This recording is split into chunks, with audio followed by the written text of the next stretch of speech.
그날 아침, 자선병원의 분위기는 그 어느 때보다 시끄럽고 분주해졌습니다.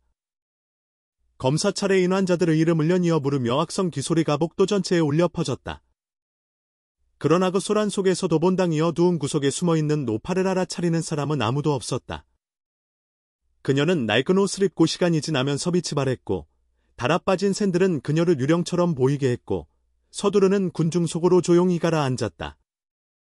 환자부터 친척, 병원 직원까지 주변 사람들은 모두 각자의 일에 열중했고, 누구도 그녀의 존재를 눈치채지 못했다.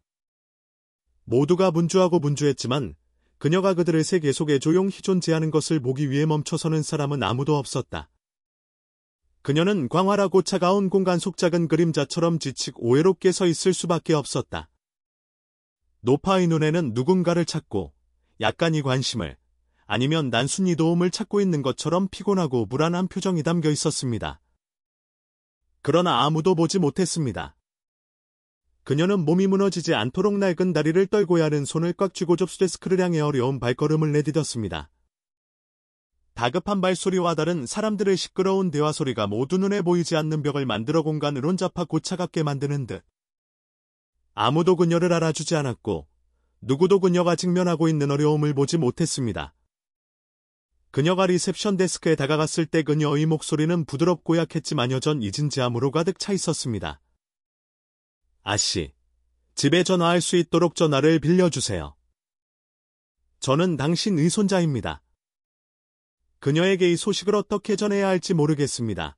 그 목소리가 조용한 공간에 울려 퍼졌지만 아무도 귀를 기울이지 않았다. 컴퓨터 화면을 향해 고개를 숙이고 있던 접수원은 그 말을 듣고 깜짝 놀랐다. 그녀는 고개를 들어 노파를 일끗 쳐다본 뒤 마치 그녀가 눈앞에 존재하지 않는다는 듯 재빨리 일터로 돌아갔다. 그녀는 눈앞에 서서 애원하는 눈빛으로 바라보았지만 여전 이동정심이 없었다. 그녀는 그저 무관심하게 바라보다 낡은 옷과 야른 손을 보고는 전혀 동정심 없이 차가운 말투로 대답했습니다. 여기는 전화기를 빌릴 곳이 아닙니다. 전화하려면 나가서 다른 곳을 찾으세요. 저는 매우 바빠요. 그 말은 그녀의 마음을 꿰뚫는 보이지 않는 칼과 같았습니다. 차갑고 동정심이 전혀 없는 직원의 목소리는 그녀를 잠시 어리둥절하게 만들었다. 상처는 그녀의 말뿐만 아니라 그녀의 무관심 과무관심에서도 비롯됩니다. 주변의 시선이 그녀를 바라보기 시작했지만 걱정이나 도움을 주고 싶은 마음은 전혀 없었습니다. 그 눈에는 호기심과 불편함이 담겨 있었다. 몇 가지 속삭임이 울리기 시작했습니다. 이 여자는 누구입니까? 방랑자처럼 보입니다. 전화기도 없으면 왜 병원에 왔습니까? 아마도 그걸 하려는 것일 것입니다. 갑자기 분위기가 답답하고 불편해졌습니다. 주변 사람들은 그녀가 겪고 있는 고통을 알아차리기는커녕 관심을 받을 자격도 없는 사람으로 바라보았습니다. 그들은 단지 그녀가 도움을 받을 자격이 없는 불쌍한 사람으로 보았고 단지 그녀가 단지 약간의 관심이 필요하다는 사실과 나쁜 순간에 지인절 한 몸짓이 필요하다는 사실을 망각했습니다. 노부인은 조용히 그 말을 들었다. 그녀의 눈은 깊은 실망으로 빛났지만 그녀는 대답도 아무 말도 하지 않았습니다. 그녀는 온몸이 무너질 것 같았고 마음속에 솟아오르는 괴로운 감정을 숨기려 말없이 고개를 숙였다. 그녀는 천천히 뒤로 물러나 접수 데스크를 떠났고 그녀의 존재를 눈치채는 사람이 거의 없는 숨겨진 좌석을 발견했습니다. 그녀가 외롭게 앉아있는 모습은 몰려드는 사람들의 바다속 그림자 유령 같았다. 마르고 가느다란 손은 영혼이 안정을 찾으려는 듯 셔츠 자락을 꼭 쥐고 있었고 흐릿한 눈은 목적지를 알 수 없는 채 앞을 바라보다 있었다. 그녀는 그저 거기 앉아서 그것이 무엇인지도 모르는 무언가를 찾고 있었습니다. 불만이 없습니다. 불만이 없습니다.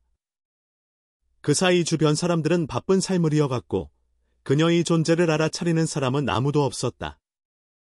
지나가던 어떤 사람들은 그 낡은 모습과 주름진 손 뒤에는 한 번도 공유한 적이 없는 삶, 이야기, 마음이 있다는 것을 모르고 낄끼웃기도 했습니다. 그녀는 거기 앉아 생명력 없는 눈으로 바깥 풍경을 바라보며 자신이 무엇을 기다리고 있는지도 몰랐습니다. 주변의 소음, 환자의 이름을 부르는 확성기, 군중 이대와도 그녀의 생각을 방해할 수 없는 것 같았다. 그녀의 마음에는 사랑하는 손자에 대한 걱정, 아직 말하지 못한 말들, 다음 세대에게 물려주고 싶은 것들에 대한 걱정만이 남아 있었다. 조용한 공간, 갑자기 뒤에서 웃음소리가 들려왔다. 고급스러운 코트를 입은 중년 남성이 그녀를 지나가다 잠시 멈춰섰다. 그는 노골적인 경멸의 눈빛으로 그녀를 바라보더니 큰 소리로 말했습니다. 이노 부인에게 전화기가 없다는 게 믿기지 않아요. 전화기는 누구나 가지고 있는 기본적인 것인데 왜 여기서 빌려달라고 해야 합니까? 우스꽝스러운 일을 비웃는 듯 웃음소리가 울려 퍼졌다. 근처에 서 있던 일부 사람들은 그것을 듣고 농담인 줄 알고 웃었고, 그 웃음 뒤에는 존경받을 만한 사람, 도움이 필요한 사람이 있다는 것을 깨닫지 못하고 함께 웃었습니다. 노파가 인생이 외로운 마지막 날에 친척과의 관계를 찾는 데 지친 약한 사람이라는 것을 아무도 깨닫지 못했습니다. 몇 분 후, 세련된 옷을 입은 젊은 여성 이세 전화기를 들고 그녀에게 다가왔습니다. 그녀는 경멸하는 표정으로 그녀를 위해서 아래로 바라보다가 부드럽게 말했는데, 그녀의 냉소적인 어조는 내가 들을 수 있을 만큼 크게 들렸습니다. 쟤 좀 봐. 어떻게 당신을 놓칠 수 있었어? 그녀는 분명히 뭔가를 하기 위해 전화기를 빌리고 싶어 했어. 누가 그걸 믿겠어? 그녀의 말은 조롱일 뿐만 아니라 무지와 동정심의 표현이었습니다. 남자도 여자도 그 노부인이 사기꾼이 아니라는 사실을 깨닫지 못했습니다. 그녀는 단순한 감정이 점차 사라져가는 것 같은 차가운 세상에서 도움을 구하는 늙고 약한 사람일 뿐입니다. 노부인은 항의도 불평도 없이 모든 사람 의무감각을 묵묵히 참으며 그곳에 앉아 있었습니다. 하지만 내면 깊은 곳에는 아물 수 없는 상처처럼 아픔이 더 큽니다. 그녀에게 가장 큰 상처를 준 것은 남들의 비난이 아니라 버림받고 무시당한다는 느낌, 사회에서 더 이상 자신이 아무런 가치도 없다는 느낌이었다. 그녀는 자신이 예전처럼 더 이상 보살핌을 받지 못한다는 것을 알고 있었지만, 왜 평범한 사람들이 왜 그토록 무정할 수 있는지, 심지어 자신과 같은 노인도 도움이 필요하다는 사실을 깨닫지 못할 정도로 여전히 이해할 수 없었습니다. 얼마 지나지 않아 노부인은 넘쳐흐르는 눈물을 참느라 숨을 참으며 고개를 숙였다. 그녀는 나이가 많았고 주변 사람들이 자신 의학점을 보는 것을 원하지 않았습니다. 그녀는 평생 동안 고통을 겪은 적이 없었지만 오늘 그녀 이외 복력은 이미 가득 찬 컵에 마지막 물방울처럼 점차적으로 빠져나가는 것처럼 보였습니다. 그 순 강경비원이 우연히 지나가다가 혼자 앉아있는 노부인을 보았지만 묻고 놔도와주기는커녕 회의적인 표정으로 그녀를 지나갔습니다. 그는 서두르지 않고 잠시 멈춰서서 그녀를 바라보다가 다가갔으나 그의 태도는 우호적이지 않았다. 여기서 그렇게 오랫동안 뭐하고 있는 거야? 무슨 일이라도 있는 거야? 그는 조금도 걱정하지 악무관심한 어조로 물었다. 노부인은 위를 올려다보았고 세월이 흘러 눈은 흐려졌고 한마디 한마디가 엄청난 노력을 쏟은 듯 목소리도 약했습니다. 삼촌, 조카에게 전화하기 위해 전화를 빌리고 싶은데요. 조카를 잃었어요. 그녀의 목소리는 부드럽지만 애언이 가득했습니다. 그런 악영비원은 아무런 동정심을 나타내지 않았습니다. 그는 초조하게 그녀를 바라보며 눈살을 찌푸리고 한숨을 쉬며 빠르게 대답했습니다. 빌릴 수 있는 전화기가 없습니다. 부인. 이 병원은 당신이 무작 위로할 수 있는 곳이 아닙니다. 다른 곳으로 가십시오. 그 차가운 말은 마치 보이지 않는 칼이 노부인의 심장을 찔러 조용히 고개를 숙이게 만드는 것 같았다. 그녀는 더 이상 아무 말도 하지 않고 그저 침묵을 지켰습니다. 그녀의 눈은 실망으로 가득 차 있었습니다. 그러나 아무도 그녀의 마음속에 솟아오르는 고통을 눈치채지 못했습니다. 육체의 피로 때문이 아니라 정신적 트라우마 때문에 아무도 그녀를 보고 이해하지 못했기 때문이다.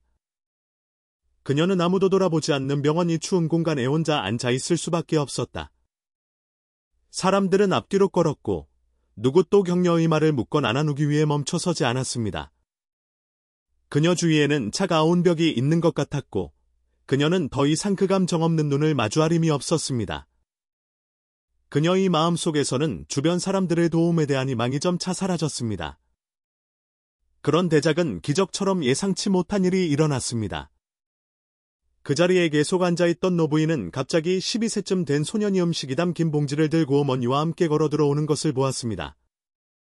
그 소년은 다른 사람들과 같지 않고 서두르지도 않고 휴대폰에 열중하지도 않고 개인적 인걱정에 열중하지도 않습니다. 소녀는 멈춰섰다. 노파를 바라보는 그의 눈은 무관심이 아니라 동정심으로 가득 찬 진심 어린 걱정이었다. 아무나 가질 수 없는 모습. 소녀는 엄마의 손을 잡고 부드럽게 속삭였습니다. 엄마, 너무 불쌍해 보여요. 필요한 거 있으면 물어볼까? 거머니는 노파를 잠시 바라보다가 멈췄다. 조금 머뭇거렸지만 아들의 눈빛에는 거부할 수 없는 다정함이 담겨 있다는 것을 이해했습니다. 그녀는 부드럽게 미소를 지으며 고개를 끄덕이며 소년을 따라 노부인에게 더 가까이 다가갔습니다. 할머니, 도움이 필요하신가요? 저희가 무엇을 도와드릴까요? 어머니는 부드러운 목소리와 진심이 담긴 눈빛으로 물으셨습니다.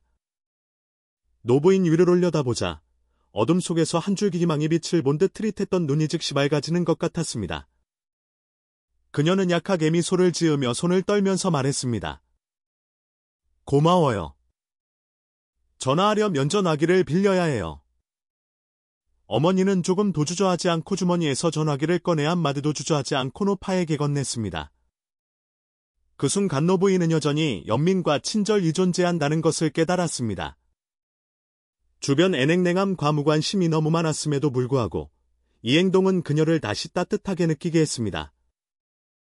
그녀는 전화기를 들고 마음속으로 목소리가 막히며 이렇게 말했습니다.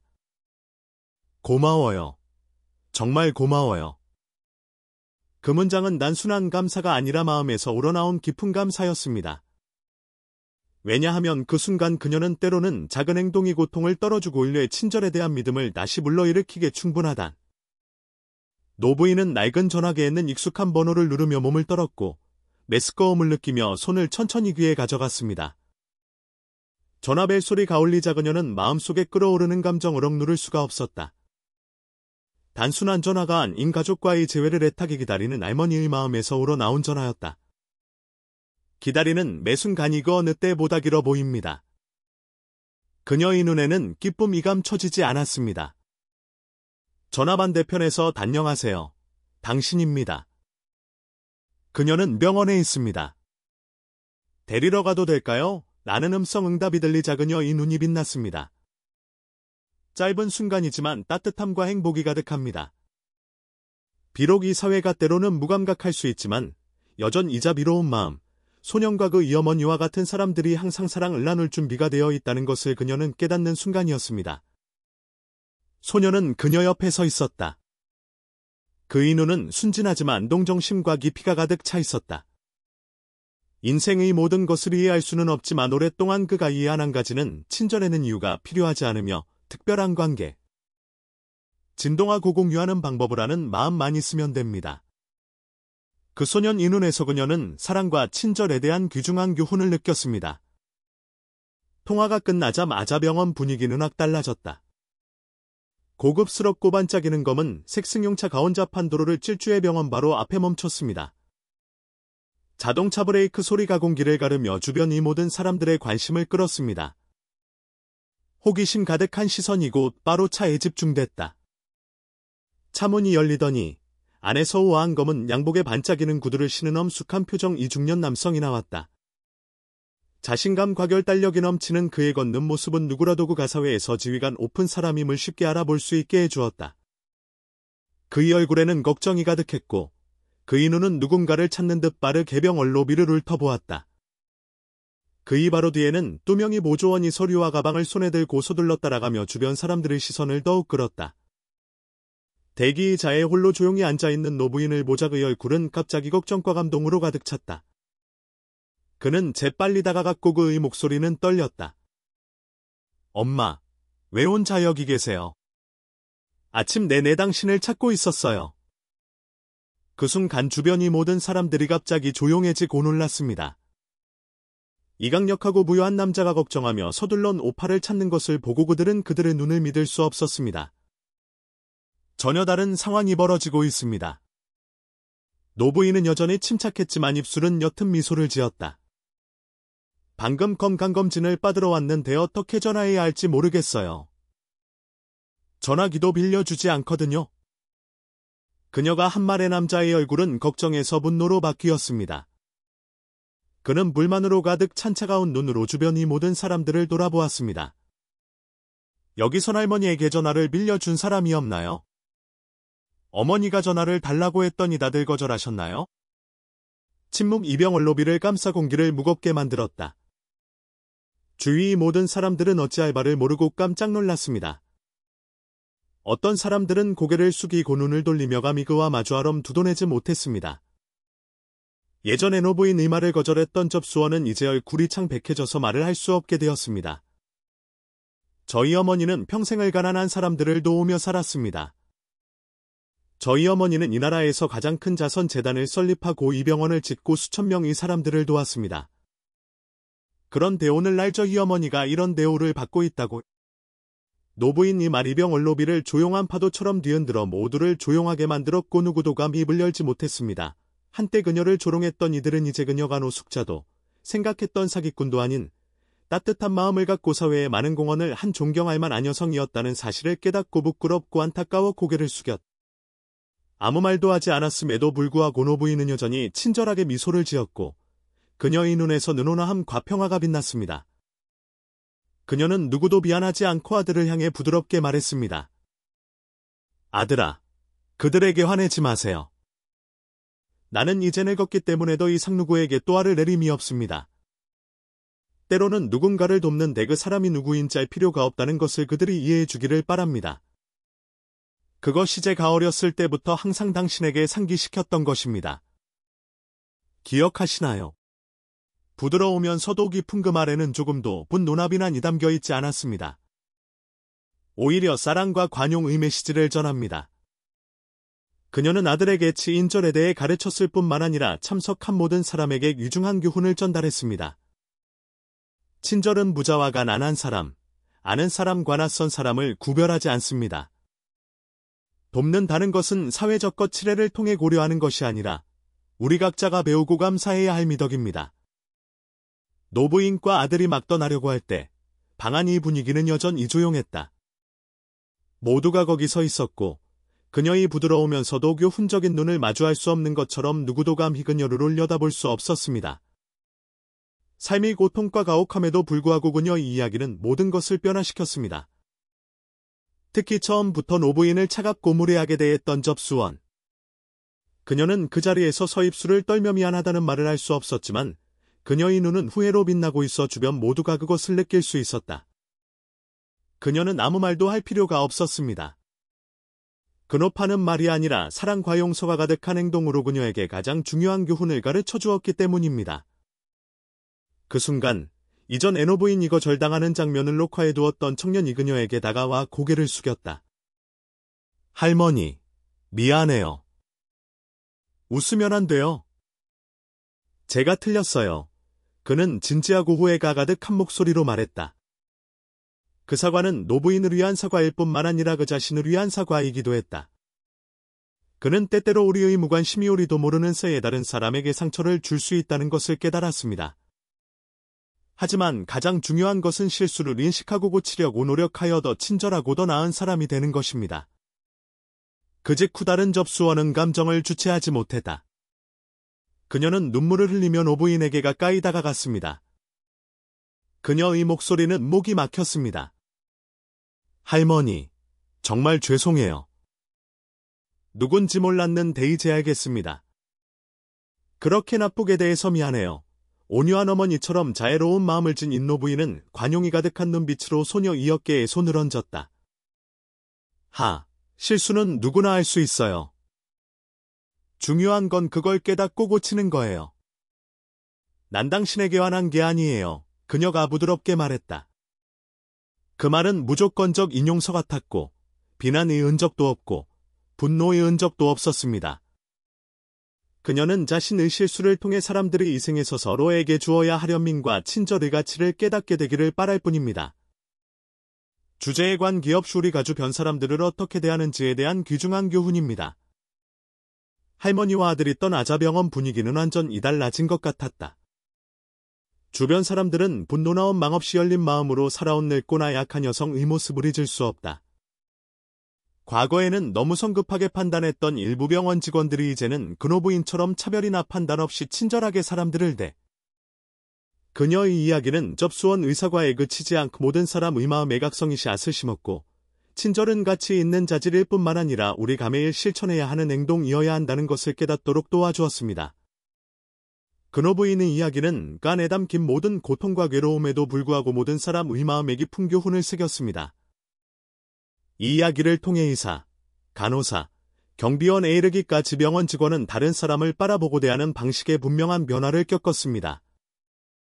그들은 더 이상 부자와 가난한 사람을 구별하지 않으며 더 이상 외모나 사회 계층에 초점을 맞추지 않고 대신 존중 및 상호이해에 초점을 맞춥니다. 불과 일주일 만에 같은 병을 로비에서 인할 접수원 인후인 환자들을 환하게 맞이하는 모습을 쉽게 볼 수 있었다. 그녀는 열정적으로 그들을 돕는 것뿐만 아니라 적극적으로 질문하고 대화하며 따뜻하고 친근 한 공간을 조성하여 모두가 그녀는 노파로부터 귀중한 교훈을 얻었습니다. 친절이 반드시 큰 행동을 의미하는 것은 아니지만 때로는 작은 일이 큰 변화를 가져올 수 있다는 것입니다. 노파가 굴욕을 당하는 것을 보며 묵묵히 서 있던 젊은 의사가 이제는 적극적으로 병원 봉사활동에 참여하고 있다. 그는 동료들에게 다시 보고 많이 쓸 수는 없다. 이제 우리가 행동해야 할 때다. 주변 사람들이 도움이 필요한 사람들을 보고 아무것도 하지 않는 것을 두고 언제까지 가만히 있을 수는 없다고 말했다. 만약 지금 행동하지 않는다면, 자신이 접근 방식과 태도를 바꾸지 않는다며 노파의 이야기는 슬픈 기억에 지나지 않을 것임을 깨달았다.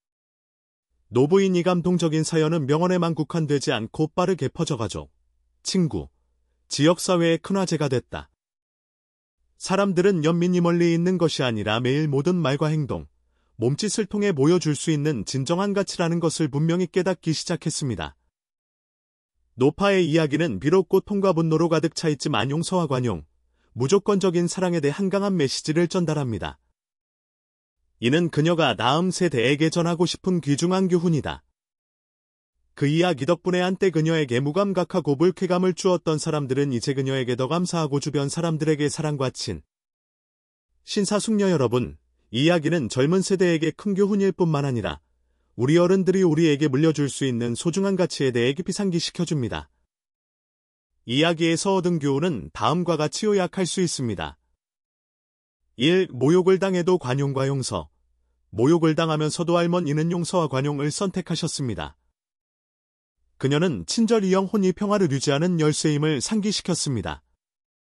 2. 친절에는 한계가 없다. 가난하고 늙었지만 할머니는 언제나 다른 사람들을 도울 준비가 되어 있었습니다. 이는 나이와 유용한 삶을 영위하고 사회의 가치를 부여하는 대장이가 되지 않음을 보여줍니다. 3. 공감과 이해. 겉모습으로 사람을 판단하는 것이 아니라 진심 어린 이해와 공감을 갖는 것이 중요하다는 점을 강조하는 이야기입니다. 4. 지역사회에 대한 연민. 친절은 개인을 연결하는 데 도움이 될 뿐만 아니라 사랑 과연 대의 공동체를 만들어 모두에게 힘과 평화를 가져다 줍니다. 5. 가족의 중요성. 세대 간이 관계는 자녀와 손자부터 가족의 연장자까지 보살핌과 존중으로 구축되고 보살핌을 받아야 합니다. 6. 자녀와 손자에게 인절에 대해 가르치십시오. 어르신들은 다음 세대에게 자비와 친절, 책임감 이 가치를 가르쳐줌으로써 품위 있는 사회를 위한 탄탄한 기반을 구축할 수 있습니다. 신사숙녀 여러분, 오늘의 이야기는 친절, 관용, 공감의 힘을 깨워주는 이야기입니다. 삶의 어려움이 있더라도 우리는 항상 사랑과 존중으로 서로를 대해야 합니다. 우리가 친절하게 살면 다른 사람을 도울 뿐만 아니라 우리 자신의 삶도 더 의미 있게 됩니다.